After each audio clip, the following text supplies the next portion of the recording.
be a judge, and yes, you can be there, right? And I reiterate, please take commitment from your judges that they don't back out. There will be backouts, there are. So let's be a little more prepared for a larger pool. And when I say a larger pool, I will always recommend have a mixed bag of judges. Have some judges who are DTMs, but have also some judges who are actually learning to judge the first time. So ultimately, everybody needs a first time, but that balances the pool. Have men, have women, have judges who are maybe in their 40s or 50s also, but then have those who are in their early 20s as well. Because again, that balances the pool of judges and you give the best kind of environment for your contestants actually, right? So this is your planning. All of it goes 2 weeks before. Huh? And then let's talk about quickly about the eligibility. So members who have joined Toastmasters prior to the rollout of pathways in our region, which was in 2018 May, only those people can apply speeches from the competent communication manual. Otherwise, everybody uses pathways projects. Now, the second point is really important. Contest chairs, chief judges, voting judges, tie-breaking judges, timers, tally counters, sergeant-at-arms, test speakers in case of evaluation contest are not allowed to contest at the contest at which they are serving in any of these capacities. They cannot contest, right? And Toastmasters, this is about dual membership. Toastmasters who are members in more than one club, and they of course have to be first of all eligible, paid members, etc., of the club as well and themselves as well.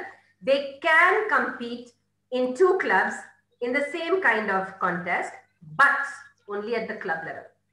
Beyond the club level, they will have to choose that they wish to go forward if they win, in which area, and they'll have to choose which area. So a contestant will have to, at the area level, decide which area he will represent. He cannot contest in both areas. Even if they are in different divisions, same division, different district, it cannot means cannot. Okay. All right. So eligibility of a judge, again, to be a paid member of a club in good standing. And at an area level and upwards, you need to have a minimum of, like I said, CC6 or level 2 under pathways.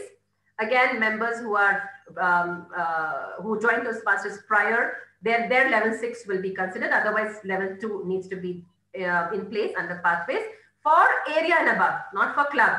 Area contest and above, area, division, district level. Now, a member who cannot serve as a voting judge or a tie-breaking judge in case he wishes to contest or he intends to contest. Even then, he cannot be a judge. So when you're choosing, when the chief judge is choosing his pool of judges, the tie-breaking and the voting judge, please ask, are you intending to contest too? For example, I'm choosing a judge for my ISC. I'm a chief judge. So I will ask, are you intending to be a judge? And he says, are you intending to compete? Sorry. And he says, yes. And I'll say, I'm sorry, thank you, good luck, but cannot be a judge. All right. For the same time, cannot be a judge. This is important when you make your pool. And also, now when we organize our contest, we don't have just one contest. We have also some speakers come in, some sessions. We also have, so it becomes more like an event, not just a contest. And it becomes more than just 2 hours. It goes on from morning till evening. Now that's called an event. And the last point says a presenter of an education session, like I said, a keynote presenter, etc. Contest chairs themselves, chief judges, even committee chairs. You have a program quality chair, you have a registration committee chair, you have logistics chair. They cannot compete at the whole event at which this contest is being held. So you have 2 or 3 contests happening at an event, and you have a conference, you have speeches, you have activities. These committee chairs cannot contest, chief judge cannot contest, contest chair cannot contest. It's a no, it's a big no, which means when you are asking your contestants, you need to be sure that they are not any of these. They cannot contest, all right, at the event. And next, this comes from experience. Normally, when you will reach out as a chief judge, you will reach out to members asking them to be voting judges or tie-breaking judge. For some reason, a tie-breaking judge is not really, it's nothing less, but then this is a misconception, and I'll tell you why. This is precisely what happened in a contest. We had 3 contestants and there were 5 judges. And this is the score, the tally that they had given. And you can see that it came to a big tie between all 3 contestants. And this was a very rare incident, but nonetheless it happened. And so we had to open the tie-breaking judges ballot, and that's how we came to our winners. But that also tells us, that signifies how important it is that your tie-breaking judge also judges very judiciously. And even if there are more than 3, 4, 5, 6, 7 contestants, and even if there are 4 or 5, 6, 7 contestants, the tie-breaking judge needs to really give due weightage and due marks to all the contestants, right? So we need to be very, very careful when our tally counters, our tie-breaking judge too, please, right? Okay, so we carry on next with now the preparation. The planning is done. Let's move to preparation quickly. What do we do? Again, these 2 role players, the main ones, the contest chair has a checklist. The chief judge also has a checklist. So the contest chair says, have I got all my scripts ready, my own script ready? He will cross-check that the Sergeant at Arms has the script ready, and this is more in line with online contests. So you need to also verify whether some statements are in line with online contests. We don't want to go back to the old scripts, right? The contest chair also needs to have that PDF which asks for contestants' profiles, because eventually we will be taking interviews as well. So we need to have just a little bit of information about our contestants. Also, when we check the eligibility, we also ask them to sign an eligibility form and send it back to us. That too is again a fillable PDF, right? In case of evaluation, the contest chair also needs to have this evaluation note ready sheet in the test speaker, but here in table topics, the contest chair needs to keep the questions ready. So let's say a pool of 5 or 6 questions ready. Also your trophies and certificates. All of this needs to be taken care of by the contest chair. So he has a checklist and he does, yes, check, check, check, check, all done. Remember, 1 week before all is done. Excuse me. The chief judge also has his script ready because he'll be briefing the judges. He will be briefing the timer as well. So he needs to have a script there too. The chief judge will also be briefing the tally counter. So there's a script, a briefing script, very short, very precise, but that's his checklist. Now, do I have all my paperwork with me, my PDFs with me? Even the ballots, well, download them and be ready to send them to your ballot counters. There is a tie-breaking judge's ballot. There is the voting judge's ballot. And then the timing record sheet, because we have a timer record sheet. There are 2 timers. So the one who's going to write down on the PDF is the one that we will take into consideration eventually.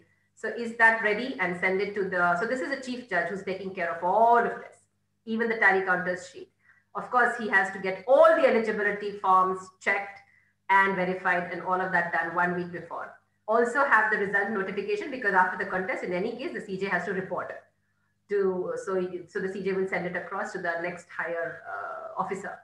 So all of this is to be ready checklist. And I find checklists really work very well and they go very systematically. So now before the contest chair, this is just before, 1 day before. So you will brief the Sergeant at Arms. He should have a script ready, get the eligibility signed, the brief, explain the do's and the don'ts, explain. So when you have this pool or WhatsApp group with the contestants, you can always tell them there the do's and the don'ts. Explain the speech time limits. Of course, for ISC, it's 5 to 7. And for table topics, it goes 1, 1.5, 2. Determine the speaking order by draw of lots. Ideally, I will suggest do this 2 days. Let's take an example. The contest is on Sunday.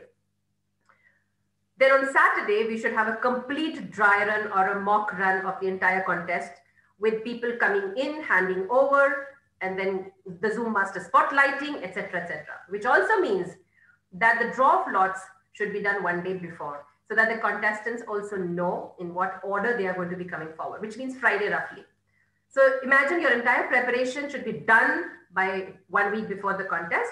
Friday, you have your speaking order, brief all your contestants, tell them, this is ISC. You win at the club level, you go to area, continue at the area level, go to the division, district, and you can also go to the international stage. So it is here that work really very hard on this, of course, the script, your speech, get a mentor, etc. But also find the ideal location in your house where you have good light on the face and not behind you, the camera facing you, stand and deliver a speech as far as you can, because that gives you movement with hands, with a little bit of movement nonetheless, body language as well. So all of this you will tell them on Friday. And on Saturday, you do an actual mock so that they can actually figure out. And also the network, which they get the best network in their house, the corner of their house. So Friday is determining the speaking order. Saturday, let's have a mock. And on Sunday, you have the actual contest. Okay. And the contester, of course, will also take the speech titles in case of humorous speech contest and of the international speech contest. This I've already covered, the speaking area, microphone, lighting, because you need to let your contestants know that on Sunday, this is how it will be. So let us give them the entire confidence that we can from the organizer's end. There as it is going to be preparing for the speech. But we need to tell them this is how it's going to be. That's why a mock on one day before is extremely important. All right, the testing of the audio video. And of course, wishing them good luck. The chief judge is also going to be briefing the voting judges together. Ideally, there's a WhatsApp group already made and they will be deciding on a time, date. They come on a Zoom call. The chief judge will brief all the voting judges and then separately he's going to brief the tie-breaking judge. Send all the judges the judging ballot, send also the one to the tie-breaking judge. Get them to sign the eligibility form, please, and take them back, all of this done. Brief the tally counters, introduce them to the judges. So here again, there are 2 tally counters and you have, let's say, 5 plus 5 judges. The tie-breaking judge is basically going to be in direct touch with the chief judge. So here, the tally counters, what you could do, and it saves a lot of time, is you have 1 judge, you have 2 tally counters, that's 3 people. So they have a little WhatsApp group and your judge, say I am a judge. So I'll just mark my ballot and drop it into that WhatsApp group. At the same time, both the tally counters get it and the chief judge also is a part, so he gets it. And I'm done. I need to send my ballot only to 1 group, WhatsApp group.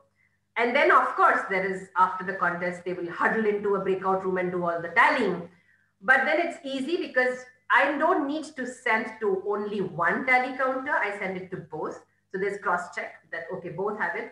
And I need to send it only once, not separately. So this is just something that we do. You might want to experiment as well. But ideally, yes, both tally counters get it from 1 judge is better. It's like more confirmation, right? And of course, the timers need to be briefed about their role. Out of the 2 timers, there's 1 who will be sharing the screen with the green, yellow, and the red timing cards.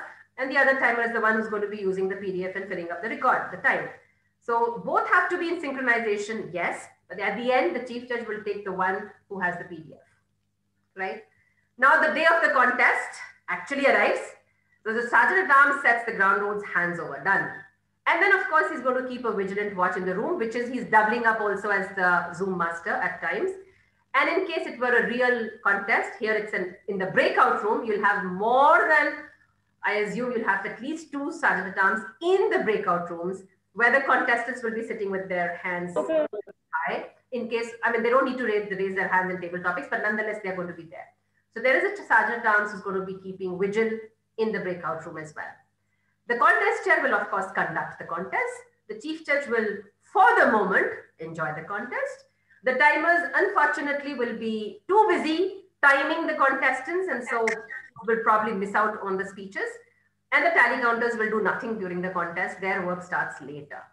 And so once the contest is done, the contest check concludes. The chief judge collects 2 sheets, one from the tie-breaking judge, one from the timer. The tally counters have it in their WhatsApp groups, the ballots that have come in from all the voting judges, and then everybody, they go into the breakout room, right?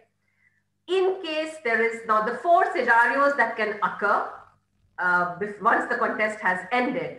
In case there's a protest can be raised on the basis of originality. And mind you, now we come to ISC. There is a lot of motivational. There are lots of motivational speeches out there, a lot of content out there, and a number of people do talk about the same thing but differently. We as judges need to be a little more vigilant, and we as chief judges needs to be sure whom we are choosing as our judges as well, who have some sort of experience as well. Because originality is a no, it's a ground for protest if there is plagiarism, and we'll come to that. More than 25%. And if it is, even if it is quoted and it is more than 25%, that's a ground for protest. If it is not quoted, it is a ground for protest, and you know that. But then you will, as a judge, you'll have to show them proof. You'll have to show proof to your chief judge once you're called into the breakout room that this is what I have found and this is more than 25%. So you need to have proof when you're going to protest on grounds of originality. Eligibility has already been taken care of by the contest chair. Referencing comes in place this year. So if you've got, let's say, 5 contestants, and contestant, I'm talking about IFC, contestant number 1 talks about something, and contestant number 3, when comes in, he refers to the speech that was made by the first contestant. As a judge, you can protest. So you will write on your ballot, when you're sending it to the ballot counter, you will write over there protest, and the ground will be referencing. Please remember that this is a new rule that has come in this year onwards. So referencing is a ground of protest. And protest can be lodged by either a contestant or a voting judge, nobody else. Audience members, no. And chief judge himself cannot protest, it's the voting judge. And all of this, even if you need to protest, it has to be done before the result is announced. All right, after we can do nothing.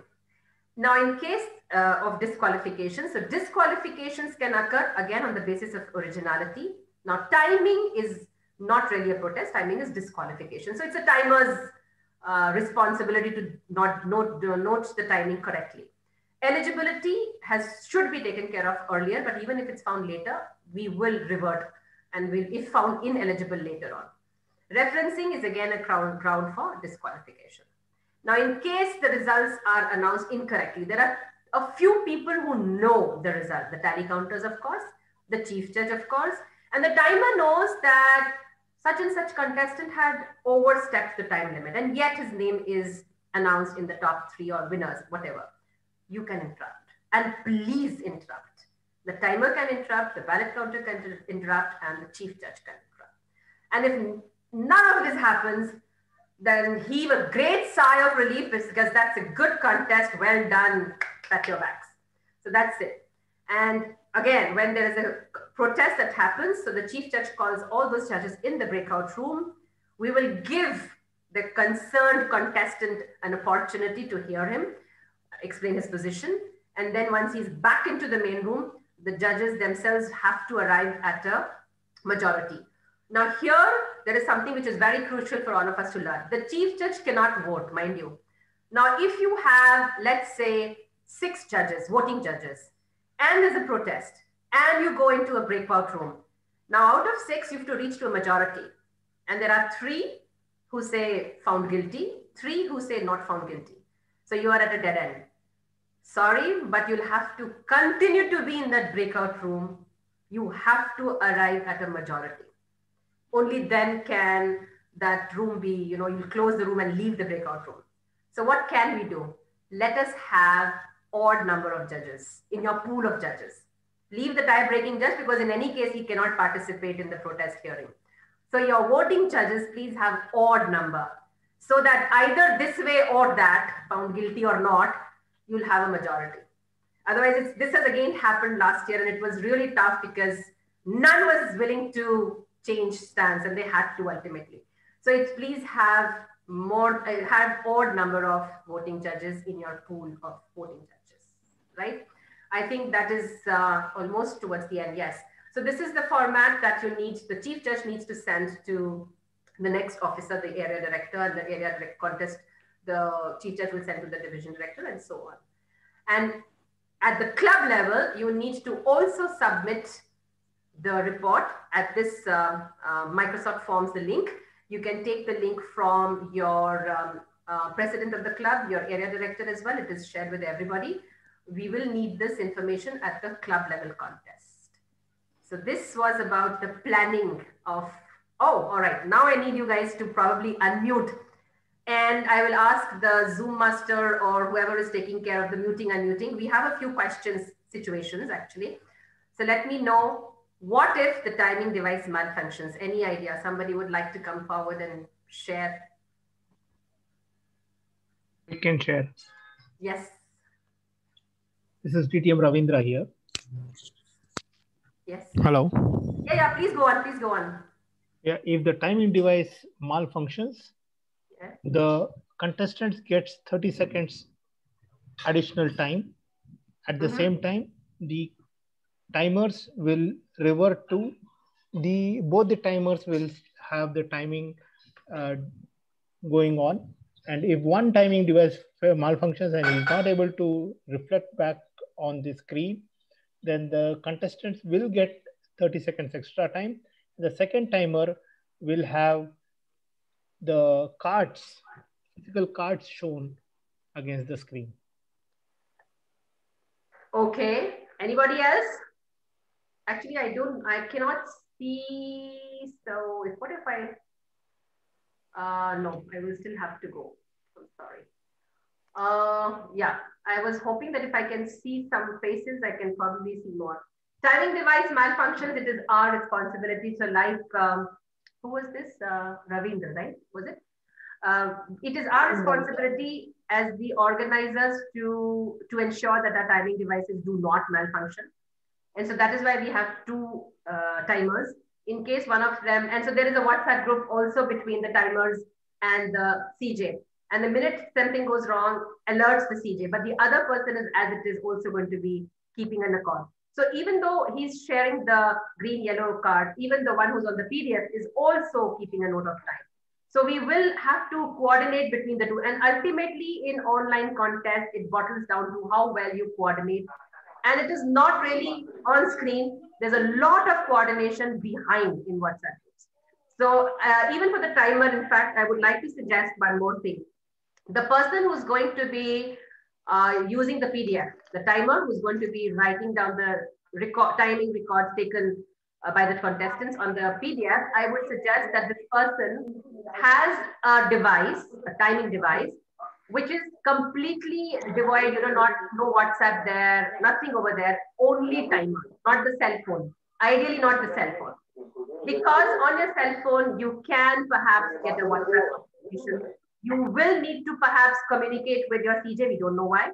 So you need to be aware there. So what about your timing device then? So keep another device. And the minute the contestant starts, you start. And that device is totally uninterrupted. And that is what I would strongly recommend for this person who's going to be using the PDF, who's going to be taking the timing taken.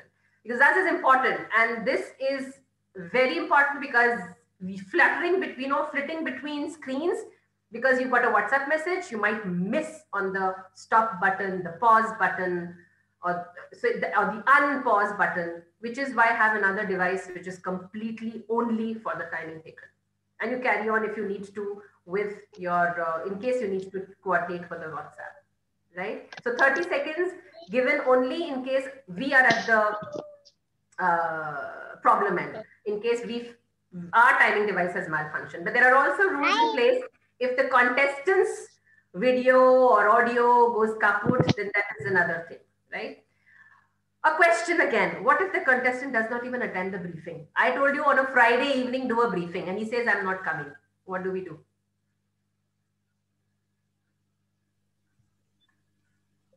So what I told both sides.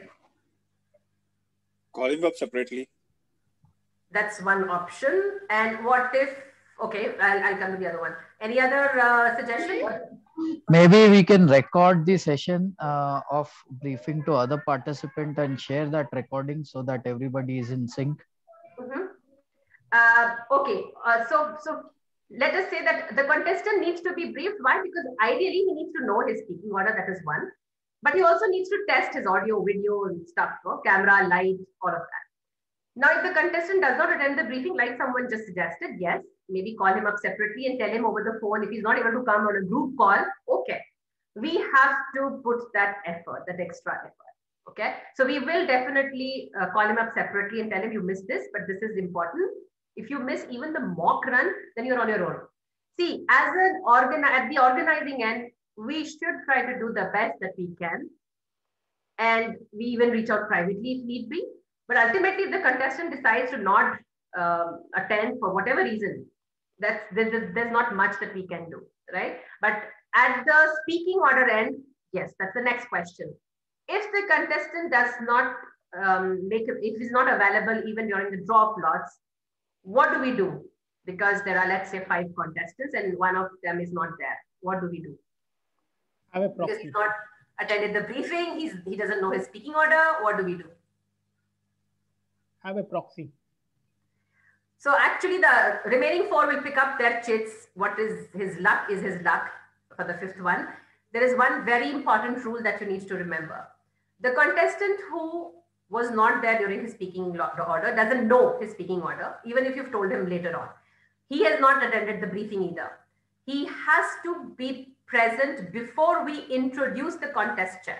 So the convener introduces the contest chair or the sergeant at arms introduces the contest chair. Before that, this contestant has to come and say, I'm here, I've come. I was not briefed, I know. My draw of lot order is this, I know, but I'm here.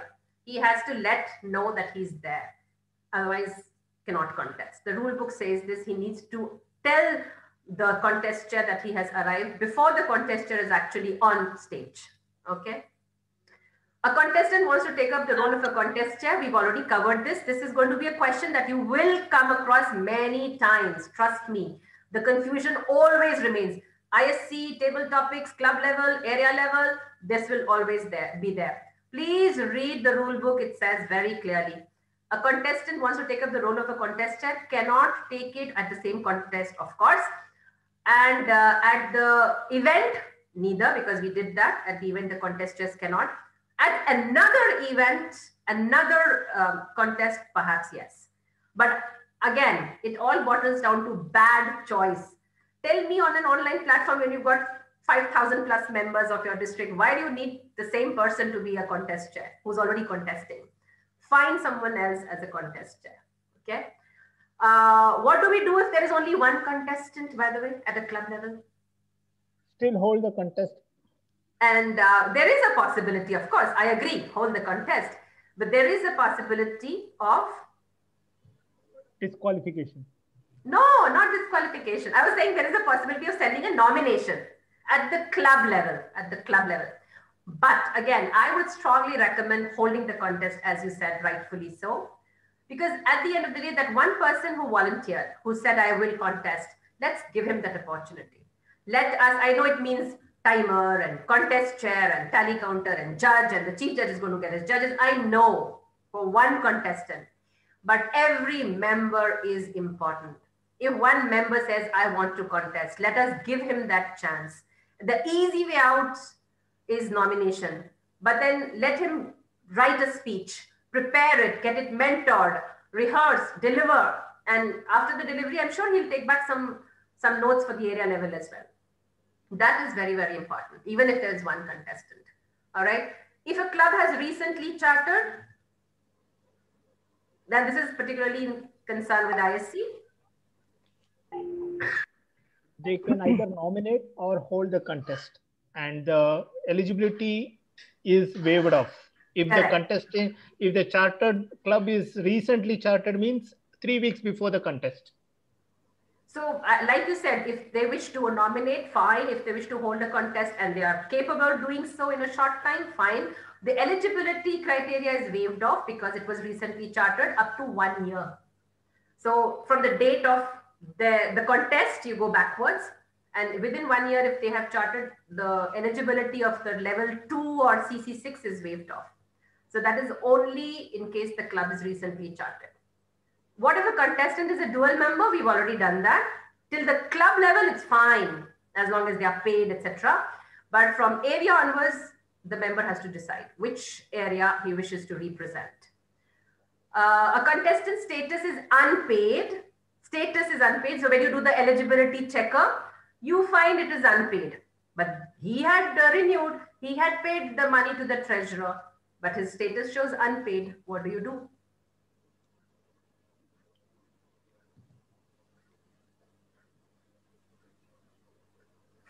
Nobody? It is the VP education who has to approve that. No. He will not be allowed. He will not be allowed. Unfortunately, very, very unfortunate for the contestant, but he cannot contest. He's ineligible, is ineligible. Through no fault of his, I agree, but he's ineligible. And this is really going to be the worst case scenario, and I hope it doesn't happen to anybody, because he had paid, but it was not processed. And that should never happen, never. So before our contests, we need to be very, very sure that all our members have paid and it has been made and their status is correct. That's what the eligibility is all about. And that is why I say 1 week before, 2 weeks before, please finish off all this. Don't wait for the last day, because then he's going to be ineligible. What if, now this comes to the judging. If a judging ballot is not signed, there will be judges who will tell you, it's a PDF. I know it's invalid. Absolutely. They will say, I cannot sign, it's a PDF. Can I not send it on a piece of paper? Can I not send you on, just the name, first, second, third? Now, Toastmasters International has, not accepted. Toastmasters International has made all your ballots fillable now. So all you need to do is, and that's the reason why we are having all these training. You have 2 weeks to teach, if they do not know already, your judges how to fill up a ballot. You can also take the lower half of the ballot sheet and take a screenshot. Now, all phones have photo editing tools. You just need to scribble the name of the first, second, third place and put your signature on both sides. Doesn't have to be a digital signature. You can just write your name across as well. That is the bare minimum that we need to teach all our judges. And by now, I'm sure, pretty much sure that all our judges know how to fill up a PDF. And so a ballot which is not signed is a big no, not going to be accepted at all. And what if a judge gives only 2 positions in a contest which has more than 2 contestants? What do you do with this ballot? Invalid. Invalid. And I don't know why people do this, but we need to be prepared for that. All right, so I wish you all a very great, fantastic contest season. This was just about the preparation of the contest part, and we are very, very late, I know that. But I will nonetheless. Any questions here with the preparation? You're all geared up to take on all roles. So when I need, I will be calling out you people here. I have a question. Yes, yes. Rather, I have a not a question, clarification. In case of disconnection, technical disconnection. On the part of? On the part of the contestants. Okay. Either contestants or the judges. Let us come first for the contestants. Okay. Let us come first for the contestants. I believe it is the chief judge and the contest chair who is going to take a decision. And the chief judge. The briefing of this disconnection is supposed to be done by the contest chair. Correct. So that is why when we say coordination behind the scenes, that is what happens. A contestant loses connection in the middle of his speech, and the screen is frozen for a few minutes, and then we all realize, and the chief judge will immediately unmute himself. And that is why even the chief judge is almost often the co-host as well. He will unmute himself and say, timers, please pause your devices. That's the first instruction. Timers, please pause your devices. And the second instruction, we will wait for our contestant to come back. And the contestant will frantically try to call somebody on WhatsApp or a phone that I'm out, I'm coming in, please let me in. So the Zoom master lets this person in. And when he comes in, we say, the contest chair this time will say, please test your audio video and please resume from where you started. And at that point, the chief judge will say, kindly continue. The timers, please unpause and continue with the timing. So this entire period of him going out of connection, coming back into the meeting room and coming back on stage would take somewhere around 2 minutes, I'm assuming, maximum, stretching it. It wouldn't take as much time, a little less. So we will wait for the contestant to come back and resume from wherever he had dropped off. Because let us remember one thing. Again, I repeat, the entire contest is for the contestants.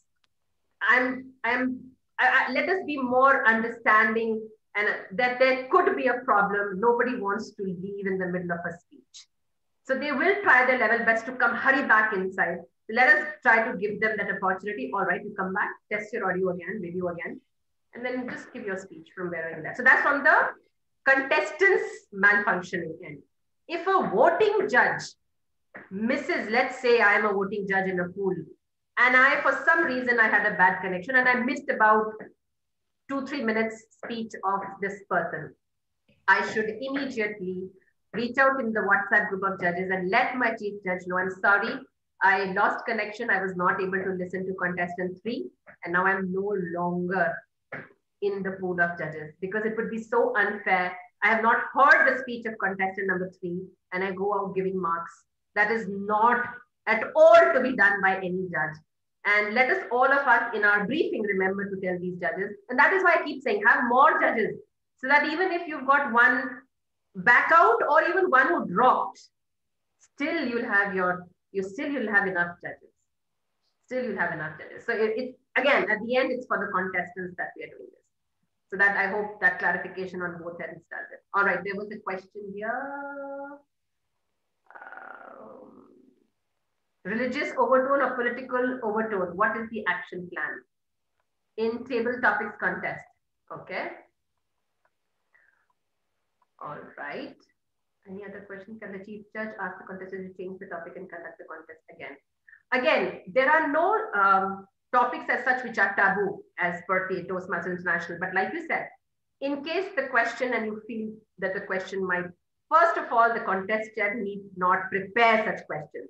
The table topic questions demand not some extensive knowledge about a topic, but eventually leading to an opinion or a conclusion. And so in the first place, the contester shouldn't be making such questions. But even then, let's say the contester has 5 questions. It says, Chief Judge, can you please pick out a number? And the one that comes out has a very clear, straightforward indication of it being controversial. So the chief judge can say, can I request you please to take out another number? I would like to change the question. That's okay. So the chief judge is in control over here for asking for a change of question. But that should not happen in the first case itself. All right, there is someone else. Can contestant log in with 2 devices for safer side in case one device? Okay, 2 devices in case of ISC is still allowed, which is why here the Zoom master has to be super vigilant. That all of us, we have a little naming convention, right? For ISC, even if you have 2 devices, that's okay. Table topics is a big no. But members will say that I might log out, so please allow me. I will be on 2 devices. One will be with the video, one will be with the audio. You will have such contestants. Put all of them, first of all, rename it properly. Put everybody into the breakout room. You cannot afford to have anyone in the room, main room. So the Zoom master and his team of sergeant arms will have to ensure that. But yes, members will come with 2 devices as well. What if one of the voting judges has an internet malfunction and we end up with even number of judges and we have a tie? Then you pray that they still reach to a majority in case there is a protest and there is a tie. These are all situations for which we can just be prepared. I mean, we can just try our very best. Okay. Again, due to bad, how many times shall we allow the contestant to join back in case he loses back connection again and again? Again, I would say this is purely a decision that a CJ will take, the chief judge will take. At times, it becomes very clear to us in a speech of 5 to 7 minutes, he's dropped connection once, he's dropped connection twice. The third time, if his connection is so bad, he really won't be able to even join back. And so the chief judge will unmute and say, contest chair, it appears that the contestant is not able to join back. May I request you to please proceed with the next contestant? But this is totally a decision of the chief judge. There is no limit on how much time. Even TI hasn't put a limit. Is it 3 times or 4 times or 5 times, and how long intervals? Okay. Any other question? How do you know if the judge would be fair to your performance if you're delivering your speech from sitting at a desk? True. So actually sitting at a desk, even I am doing that, shouldn't be. But if you are sitting at a desk and delivering is basically everybody is an online platform. How best can we use the online platform? When you stand, you have more movement possible. Your hands, your body language, you can move to the left of the screen, right of the screen. That is the best that you can do, and which is why I come back. The contest chair, when you brief the contestants, please encourage everybody to make that small adjustment at home. I know at times it's not possible for everybody. Let us try to get them all on the same page. Okay. I'll come to the judging ballot also. Actually, I was supposed to have one more contest chair preparation and education tips for the person doing it the first time. Right. For the first time, then please reach out to your VP Ed, reach out to your area director, seek guidance, because at the end, everybody does the role for the first time. But there is always going to be somebody who will be ready to guide you and help you and tell you how to do things. And do not hesitate to ask. Don't assume things will be okay. Everything written in the speech contest rulebook, but besides that, everything in the script, but still reach out and ask and gain confirmation that yes, you're on the right track. If the chief judge has a bad internet connection, the chief judge also can have a bad internet connection and he will come back. He'll quickly send a message to the contest chair. I've had a bad connection, I'm coming back. The contest chair say, we'll wait for a few minutes. If it's in the middle of a speech, that's okay. But if it's in the pause period, etc., then he'll say, we'll wait for the chief judge to come back. So our timers normally have a slide also that says we are waiting for the chief judge to be back in the room. Have that ready so that everybody knows why are we suddenly quiet. Well, because the chief judge had a bad, he's going to come back into the room. What is this way about member with good standing? Some members never show up for any meeting. Okay, the term for good standing comes from the money part. Whether you have paid your dues, so you're in good standing as a member. And then there is a minimum criteria of your club also to be considered in good standing, which means do you have a minimum of 8 members paid by the appointed date and time. So your club president is in direct touch with your area director who will let you know if you're falling short. And there is also on the website, that is going away beyond from that, there is a place where you can actually figure out whether your club is in good standing or not, whether your club is eligible and its members are eligible to contest or not. And I hope that doesn't happen to anybody. What is this way criteria? That's it. Yes. Last minute, Hardik, are you telling me last minute I still wanted to talk about the judging criteria? Okay. It's already 10, so. Yes, so I can stop, but if with the permission of the House 52 people, if you will allow me, I don't know. Will you allow me, guys? I know I rattled off, took away all your time. There's one thumbs up from Gaurav and another from second person, third person. All right, I won't take more time asking you to give me a thumbs up. Hardik, I'm sorry, but I will take a little more time, please. And I'll go fast. I'll go faster this time, really fast, okay? All right, we will come to know, you pick a winner and all of that. Remember that here you do not evaluate, you do not give recommendations. You are supposed to be talking about the speech. I'll go all of that. You are fair, impartial. You will not take into account which club he comes from, race, religion, caste, nothing. Know the rules of the contest, please. Know the judging criteria, which is on the reverse of your PDF, please. And be a very good listener. Do not check your phone except when it's an emergency and it's your chief judge who's telling you something. Fill up your ballots correctly, sign them, of course. Refrain from talking about it even after the contest is over. Now, the 6 barriers that we normally talk about is, what if your member has already contested funds and you've heard him? It's okay. It's quite possible. Please do not compare his previous performance with this one. What if this kind of speech he's giving or the way it is being carried out is not really the way it's in your club? That's okay.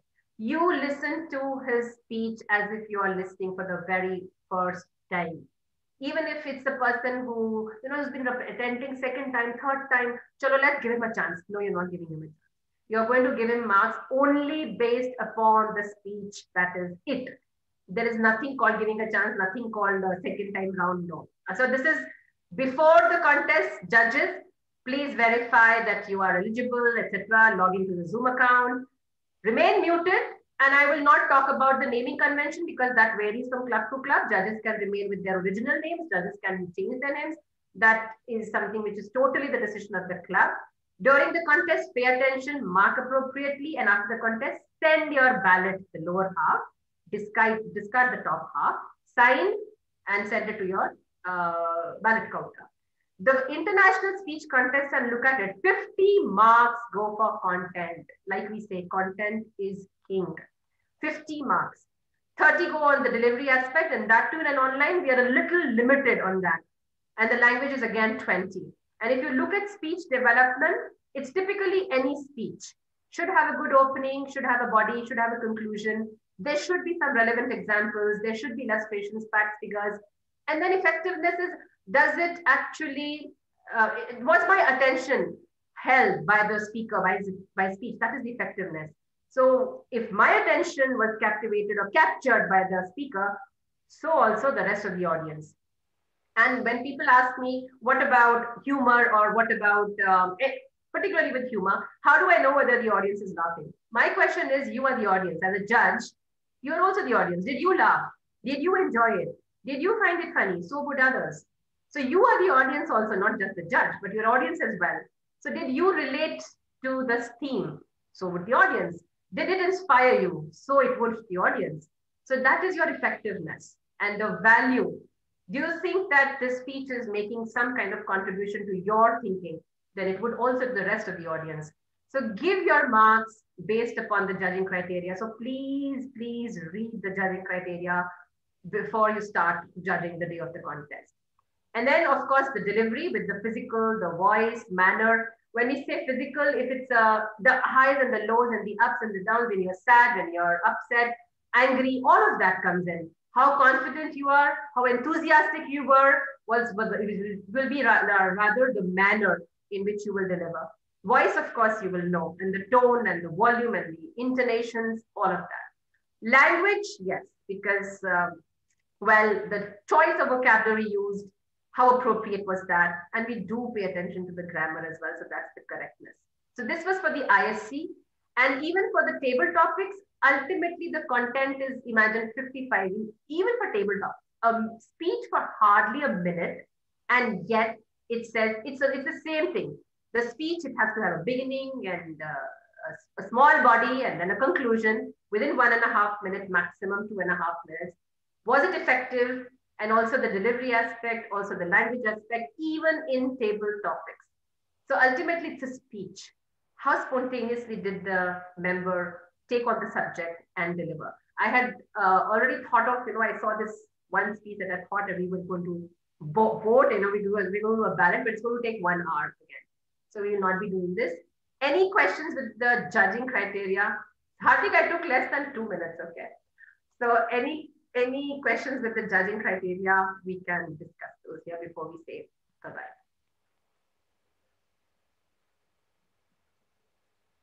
Anybody? Okay. So judging, the preparation of the contest is extremely important, but the judges have a very important role to play the day of the contest. Let us remember that. Your CJ is going to send you PDFs to sign and send back, all of that is okay. But then please read the criteria. Content, the structure, the effectiveness, the language used, even the physical aspect.